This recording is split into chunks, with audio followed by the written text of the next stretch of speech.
Shalom, comunidad Joel. Bienvenidos a este espacio de Parashat en Casa. Nosotros somos Dania y Daniel y es para nosotros una alegría compartir un tiempo de reflexión sobre la Parashat de esta semana. La parasha que nos corresponde en este momento es Parashat Noach.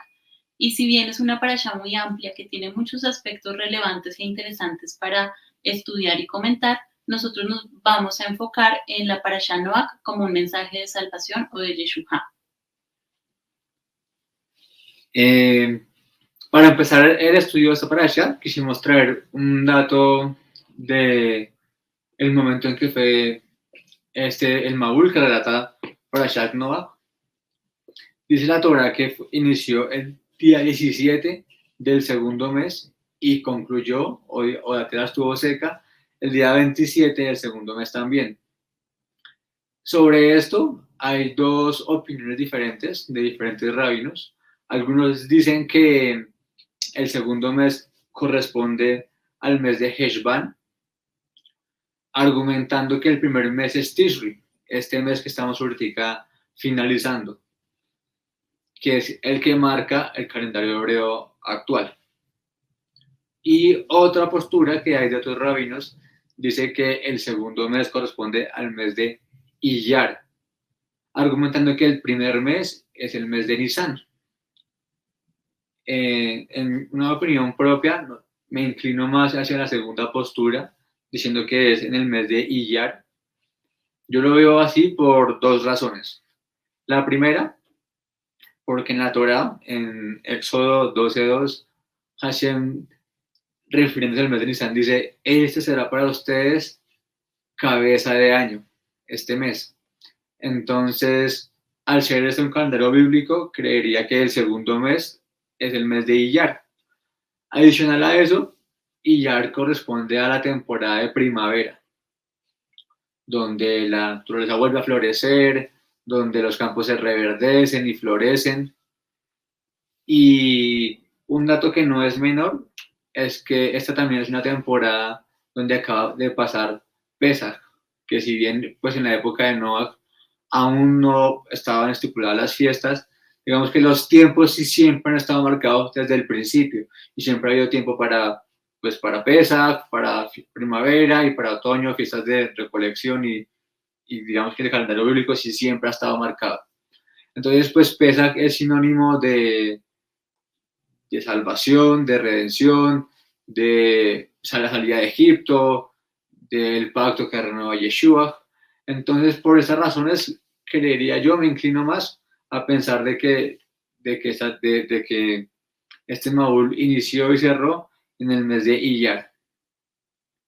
Sí, también mencionábamos que es una parasha de salvación, porque vemos que en medio de un diluvio donde se destruyó todo el mundo como se conocía en ese entonces, el Eterno preservó a un remanente que encontró en Noach y su familia para resguardarlos en el arca para salvación. También encontramos que es una parasha profética porque el relato pues cuenta que se anunció un diluvio que se cumplió y también porque es espejo de cómo serán los días antes de la llegada del Mesías. Sí, Mateo no lo relata mejor en el capítulo 24, verso 36 al 39, que me va a tomar el atrevimiento de leerlo. Dice: pero en cuanto al día y la hora, nadie lo sabe, ni siquiera los ángeles en el cielo, ni el Hijo, sino solo el Padre. La venida del Hijo del Hombre será como en tiempos de Noé, porque en los días antes del diluvio comían, bebían y se casaban y se daban en casamiento, hasta el día en que Noé entró en el arca. Y no supieron nada de lo que sucedería hasta que llegó el diluvio y se los llevó a todos. Así será en la venida del Hijo del Hombre. Entonces ahí nos relata cómo era el contexto, cómo era la situación de la generación antes del diluvio. Eran personas que en su cotidianidad comían, bebían, se casaban, se divorciaban otra vez, se volvían a casar y estaban inmersos en sus propios deseos y en seguir lo que su libre albedrío les dictaba, sin estar percatados que el juicio se acercaba. Ellos no tenían idea, tanto que los tomó por sorpresa. Ellos estaban simplemente en su día a día pensando solamente en satisfacer sus propios deseos. De hecho, los sabios dicen que como 4 causas o 4 pecados que detonaron que el diluvio fuera inminente y llegara, fueron la idolatría, el robo, la inmoralidad sexual y el derramamiento de sangre. 4 conductas que en nuestros días pues todavía siguen latentes y presentes en gran manera. Pero lo que vemos es que, pues como dice la Biblia, donde abundó el pecado, sobreabundó la gracia. En la época del diluvio, el pecado llegó a su límite máximo, que la única solución era la destrucción total del mundo como se conocía, y Dios, de todas maneras, en su misericordia, mostró gracia para Noé y su familia y quiso preservar la humanidad con ellos. Dicen que Noé era el único justo de su generación. Y hoy vemos que de todas maneras el Señor sigue mostrando su gracia en nuestros días, donde también, aunque abunda el pecado, Él hace el camino para que haya gracia y muchos tengamos salvación. Sí, yo quería hacer un comentario sobre lo que tú acabas de decir, y es que, como tú lo dijiste, digamos que el Mabul o el diluvio, podemos decir que cumplió 2 propósitos.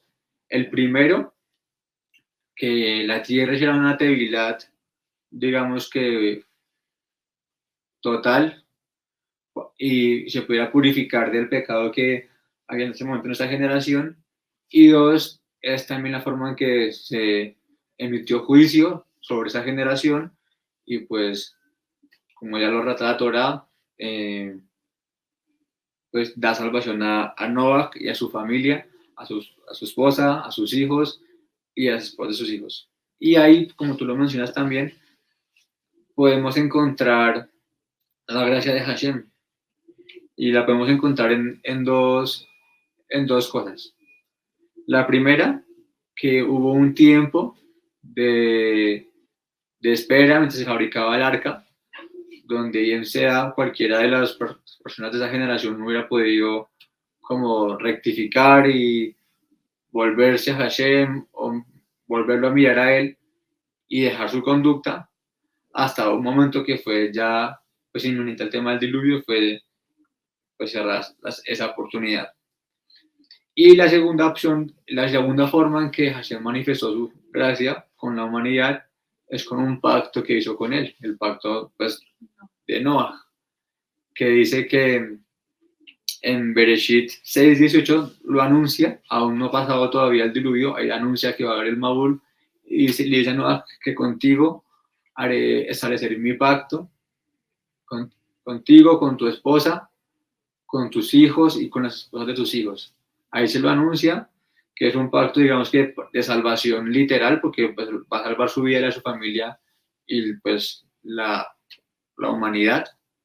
Y después en Bereshit 9:9 al 10 es donde ya efectivamente lo establece el pacto y da como señal el arco iris.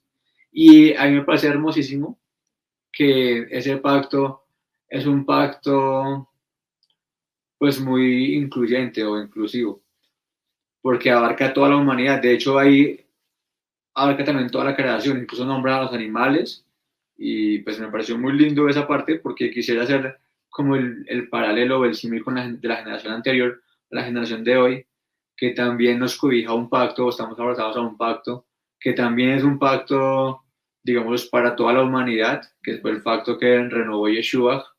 En aquel momento lo relata Lucas en el contexto de la fiesta de Pesach, levanta la tercera copa, como lo recordamos siempre, cada año en Pesach, y dice, esta copa es el nuevo pacto, que es mi sangre que por ustedes se derrama. Entonces, digamos que renovando ese pacto y entregando salvación a toda la humanidad y pues a todo el que lo quiera aceptar y recibir. Sí, también en Hechos 4:12 dice que en ningún otro hay salvación, porque no hay otro nombre dado bajo el cielo dado a los hombres en que podamos ser salvos, sino solo en Yeshua, el Mesías. Entonces también se confirma que nosotros ingresamos a un pacto de salvación y el único camino para nosotros en este momento es Yeshua. Sí, algo que también me parece pues, muy importante mencionar es que la señal, que Hashem tiene una señal con su pueblo para poderlo reconocer. O sea, digamos que el pueblo está marcado, y la marca y la señal la menciona en Éxodo 31, en el verso 12 y en el verso 16, que si me permiten lo voy a leer. Un momento. Dice Éxodo 31, 12. El Señor le ordenó a Moshe: diles lo siguiente a los israelitas: ustedes deberán observar mis sábados, en todas las generaciones venideras. El Shabbat será una señal entre ustedes y yo, para que sepan que yo, Adonai, los he consagrado para que me sirvan. Y más adelante vuelve y recalca el tema. En el verso 16 dice: los israelitas deberán observar el Shabbat en todas las generaciones futuras. Será para ellos un pacto perpetuo, una señal eterna entre ellos y yo. Entonces ahí pues muestra cuál es la señal que él tiene para reconocer a su pueblo, y me parece hermosísimo también que siempre ha sido un pacto incluyente, porque desde el principio siempre ha nombrado que han habido extranjeros. Desde la época de Moshe siempre hablaba de los Ger Tzadik que acompañaban al pueblo y que hacían ya también parte del pueblo, siempre habla sobre los extranjeros. Entonces digamos que siempre ha sido un pacto que, si bien es para el pueblo judío, si bien son los dueños de esa promesa, también siempre ha sido inclusivo y abierto para los extranjeros que también lo quieran abrazar. Y también lo cuenta el profeta Isaías en el, verso 50, en el capítulo 56, en el verso 6 y 8, que también, si me permiten, no leo.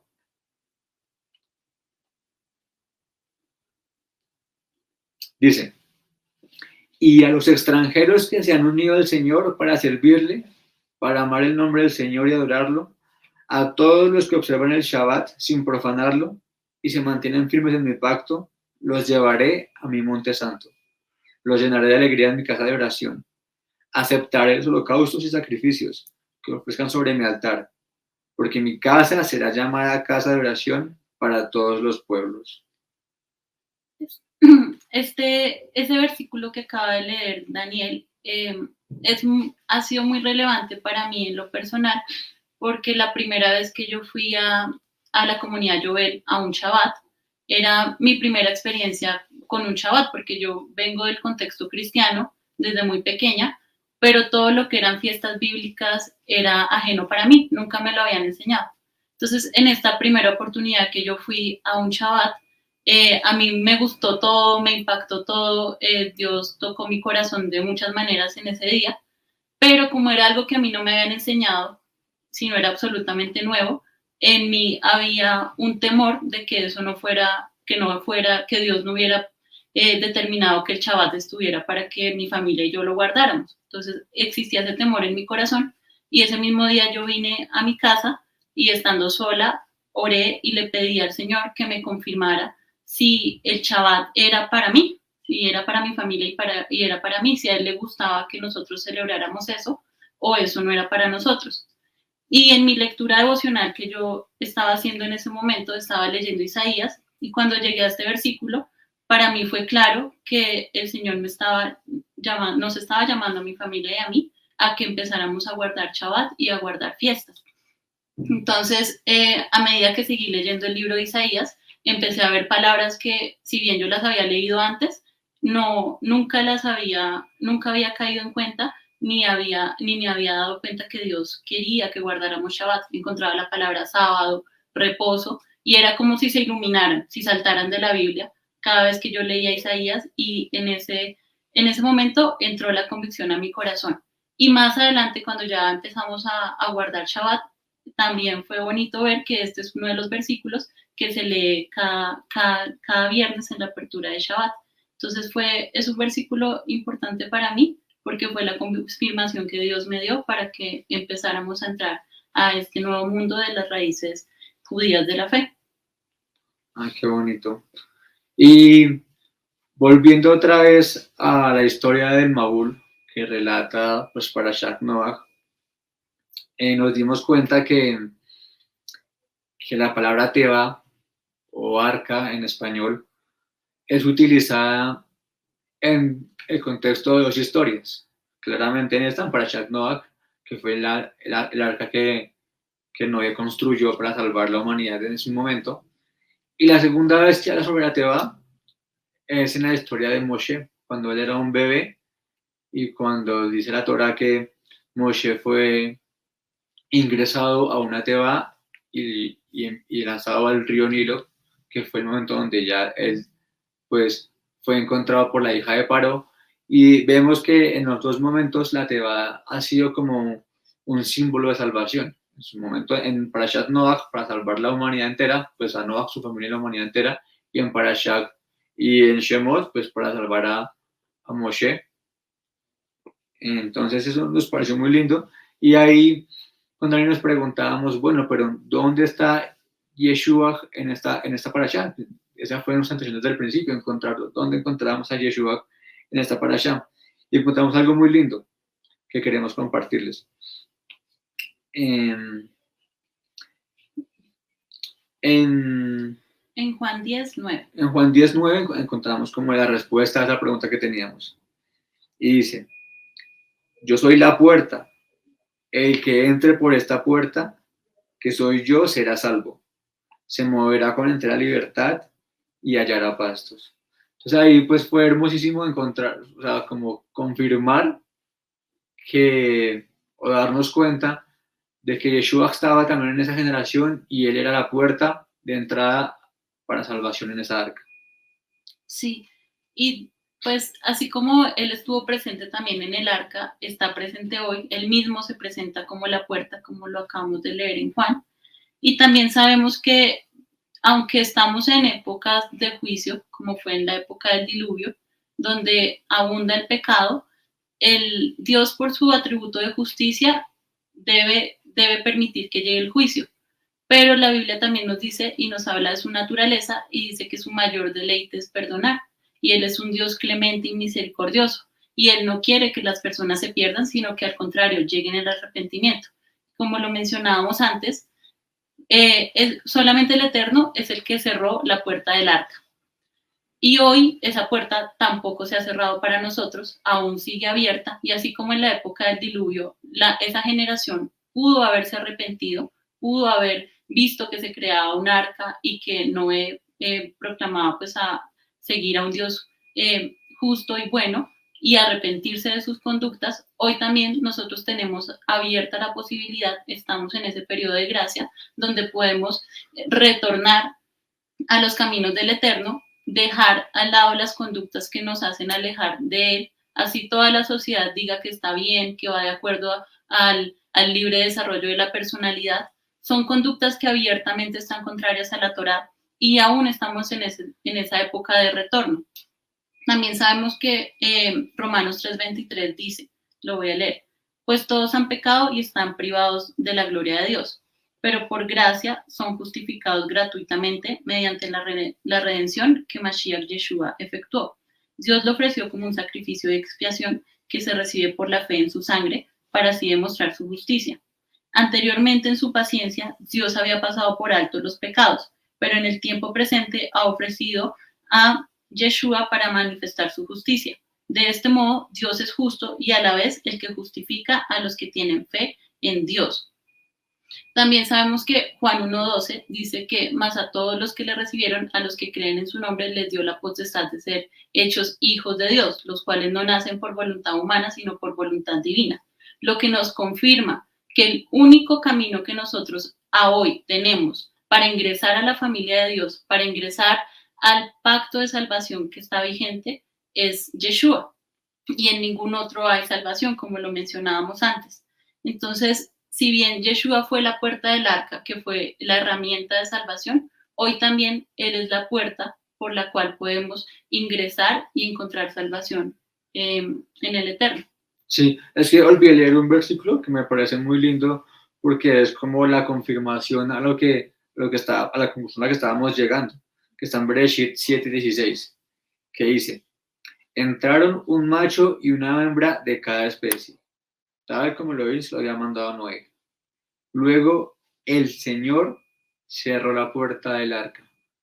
Entonces eso pues me parece espectacular porque demuestra que el cierre del arca fue algo sobrenatural, algo extraordinario, porque la cerró el Señor. Entonces eso como que nos confirma que definitivamente Yeshua sí era la puerta del arca en esta generación de Noah.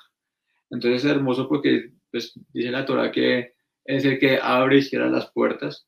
Entonces, pues eso nos pareció muy lindo. Me gustaría hacer como una recapitulación de lo que hemos hablado hasta ahorita, haciendo un paralelo de la generación de Noah y la generación que somos hoy en día. La generación de Noah cuenta la Torah que, digamos que ya estaba desbordada en pecado y por eso iba a emitir un juicio sobre la humanidad. Nuestra generación de hoy, como la vemos, también ya ha sobrepasado muchos límites del pecado, en el desorden sexual que se ve hoy en día, en el derramamiento de sangre que se ve en muchos países, Colombia principalmente, en la idolatría y en el tema del robo. Entonces, digamos que ahí hay un símil. También estamos digamos que la generación de Noah estaba a puertas de un juicio que muchos ignoraban, pero que era inminente y real. Como hoy también estamos a puertas de un juicio que muchos ignoran, pero que es real también. También en las dos generaciones hubo un tiempo de gracia, un tiempo donde se podía retornar, donde se podía volver la mirada a Hashem y donde se podía apartarse del pecado y buscar salvación. En las dos generaciones también hay una puerta, que es la misma puerta, que es Yeshua, la entrada a la Teba, a la entrada a ese refugio. Y en las dos generaciones también hay una de Teba, que es un lugar de refugio para mientras pasa el Maúl. En esta generación creemos nosotros que es la Torah misma, la que es ese refugio para nosotros, que el cumplimiento, el estudio y la acción que tomemos al momento de cumplir los mitzvot es lo que nos refugia del juicio que también vendrá. Entonces, para ir cerrando. Sí, dice en la Haftará de esta parasha, en Isaías 55, del 6 al 7, perdón, Isaías 55, del 6 al 7, dice, busquen al Señor mientras se deje encontrar, llámenlo mientras esté cercano, que abandone el malvado su camino y el perverso sus pensamientos, que se vuelva al Señor, a nuestro Dios, que es generoso para perdonar y de él recibirá misericordia. Entonces, como mencionábamos antes, el juicio, Dios por su atributo de justicia debe permitir que pase, pero en su amor y misericordia y su gracia, como lo hemos mencionado, Él provee un arca y un camino para la salvación. Y aún estamos en ese tiempo de recibir misericordia y no lo podemos dejar pasar, no podemos dejar que sea tarde, no podemos ser como la generación del diluvio, que prefirió ignorar las señales y prefirió no desconocer lo que estaba pasando. Dice también la Biblia que en estos tiempos debemos mirar con diligencia cómo andamos, no como necios, sino como sabios, aprovechando bien los tiempos porque los días son malos. Y Dios también como en la Haftará, dice en Isaías 54, del 8 al 10, por un momento, en un arrebato de enojo, escondí mi rostro de ti, pero con amor eterno te tendré compasión, dice el Señor tu Redentor. Para mí es como en los días de Noa, cuando juré que las aguas del diluvio no volverán a cubrir la tierra. Así he jurado no enojarme más contigo ni volver a reprenderte. Aunque cambien de lugar las montañas y se tambaleen las colinas, no cambiará mi fiel amor por ti, ni vacilará mi pacto de paz. Dice el Señor que de ti se compadece. Me parece hermosísimo este versículo para ir culminando este tiempo de reflexión de la parasha, donde Hashem nos muestra su amor siempre, su misericordia, sus deseos siempre de perdonar, de salvar y de que estemos cerquita de él.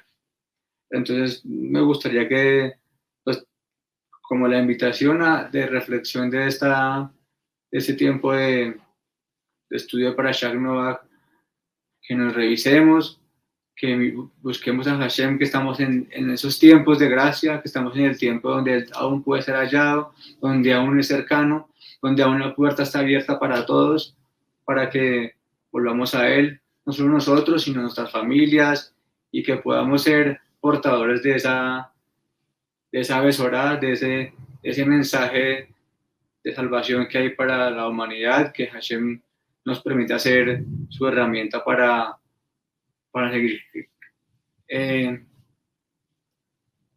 incrementando ese reinado de Yeshua que vendrá. Sí, y también, pues como mencionábamos al principio, las 4 conductas detonantes del diluvio parece que fueran pecados muy grandes, pero no podemos olvidar las palabras de nuestro Mesías, que dice que cualquiera que llama necio a su hermano es como si lo matara en su corazón, o cualquiera que mira a una mujer y la desea en su corazón es como si ya hubiera cometido adulterio en él. Entonces, realmente debemos examinarnos todos los días y lo repito nuevamente, mirar con diligencia cómo andamos para que no seamos necios, y sino que seamos entendidos de los tiempos y podamos en nuestro día a día llegar cada día más cerca de Dios, no incurrir en los mismos pecados de siempre, sino por el contrario, acercarnos más con Él, levantando manos santas sin ira ni contienda. Sí, amén. ¿Quieres que terminemos con una oración? Sí. Pues bueno, me gustaría acabar este tiempo de reflexión orando, suplicando al Señor misericordia y que nos sea Él siguiendo, mirándonos con amor. Papito Dios, amor del universo, Señor de la creación, gracias Señor por este hermoso tiempo que hemos tenido de estudio, Señor, en pareja con Dani, Señor, fue un tiempo refrescante, de refrigerio, Señor, gracias por esta oportunidad, Señor, que nos das de servirte. Te quiero, Señor, pedir que nos mires con amor y con misericordia, Señor, que nos permitas estar cercanos a ti, Señor.